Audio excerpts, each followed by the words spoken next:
Juan Kapitulo 6, versikulo 35. Si Jesus miingon kanila, "Ako mao ang pan nga naghatag sa kinabuhi. Ang muari kanako dili nagayod gutomon, ug ang mutuo kanako dili nagayod uhawon." Pan sa kinabuhi.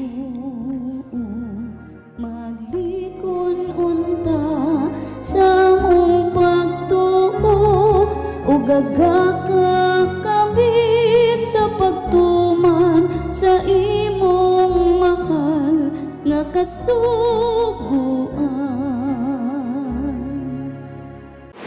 Ginumanaa kaninyo. Santo sa Ebanghelyo sumala ni San Lucas. Si Jesus mingon ngadto siya mga tinunan. Kung makita ninyo ang Jerusalem likusan na sa mga kasundaluan, masaran ninyo nga naglago na kini sa dili madugay. Unya, ang magpuyo sa Hudiya kinahanglan managan ngadto sa kabungturan, ug kadto nga tua sa syudad kinahanglan mamahawa usab, ug ang nagpuyo sa banika kinahanglan dili moadto sa syudad. Kay mao kini ang mga adlaw sa pagsilot aron pagtuman sa tanang giingos kasulatan, pagkalaod gayud sa mga mabdos ug sa mga inahan, kami mga masuso ni adtong adlaw. Maabot ang makalisang nga kalisdanan ni ining yutaa, o kiaguman ni ining maong katawhan ang kapungot sa Dios. Pamatyon sila pinaagi sa espada, ug bihagon ngadto sa tanang kanasuran.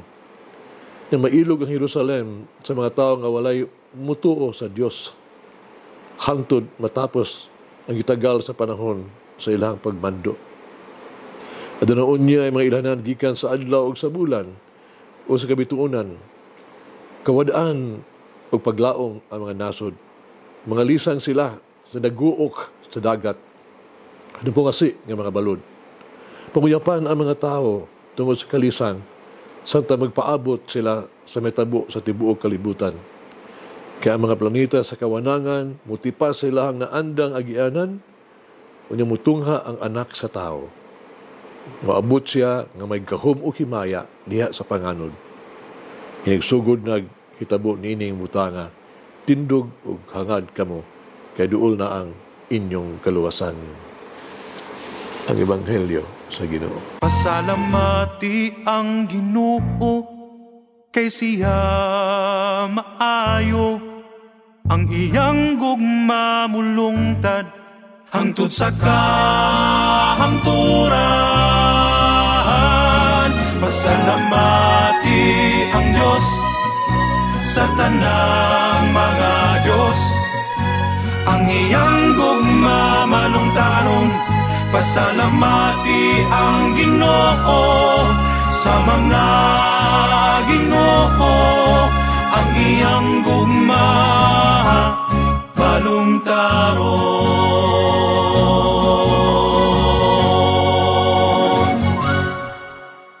Si San Lucas naghisgot bahin sa kalaglagan sa Jerusalem.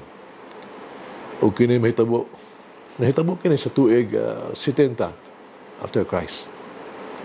Mga Ebanghelyo, hulagway sa laing makasubo kayo panghitabo ang katapusan sa kalibutan.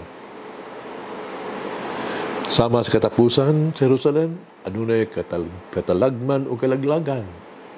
Paduna say katubsanan. Alang sa bisan kinsa nga kinabuhi uyon sa pamaagi sa Dios kung nagtuman sa iyang kabubuton, walay angay kabalakan. Walay angay kahadlukan. Ngano man. Katapusan sa kalibutan, mao kadaugan sa Dios batok sa sala ug sa kamatayon. Bisan kinsa nga wala pa maghinusol ug wala pa magbag-o sa iyang kinabuhi, sigurado nga mahadlok sa maabot nga paghukom sa Dios. Si Jesus dinhi nagpasalig kanato nga siya mo abot uban ang gahom sa dakong himaya aron pagluwas kanato gikan sa kalisod o kalaglagan.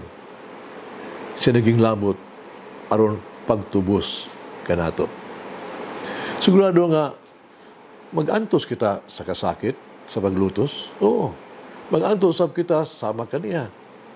O kining kalibutan na yuta matapos apan giyawhag kita sa Jesus, magpabiling matinumanon kaniya, faithful to Him.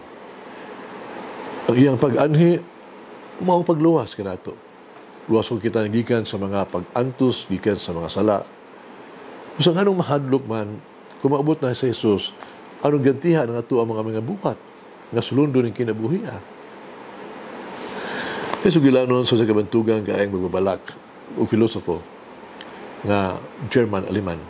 Siya doon na kini recipe alang sa kontento sa pagkinabuhi. No? Doon na kay contentment. Naghatag siya o siya maka requisitos na mao kini mosunod pong paniya. To have a contented life. Pong paniya. Una ang kahimsog nga igo, enough health aron maghimo atong trabaho nga usa ka malipayon. O kinahanglan sa katigayunan nga igo sad aron mas suportaan ang atong mga panginahanglan. Tulo, kusog, strength aron mabuntog ang imuhang kalisdanan. Mabuntog kini. O sa sunod, grasya, igo, aron isugid, no? O kita makasugid sa atong mga sala. Enough grace, aron kita maghinusol, biyaan na kini. Sunod, pailob, enough patience sa paghagok yun, hangtod nga dunay maayo nga matuman. Kaya sunod, gugma nga putli, igong gugma nga putli, na makita, kita, sa pila ka maayo nga naas itong masilingan.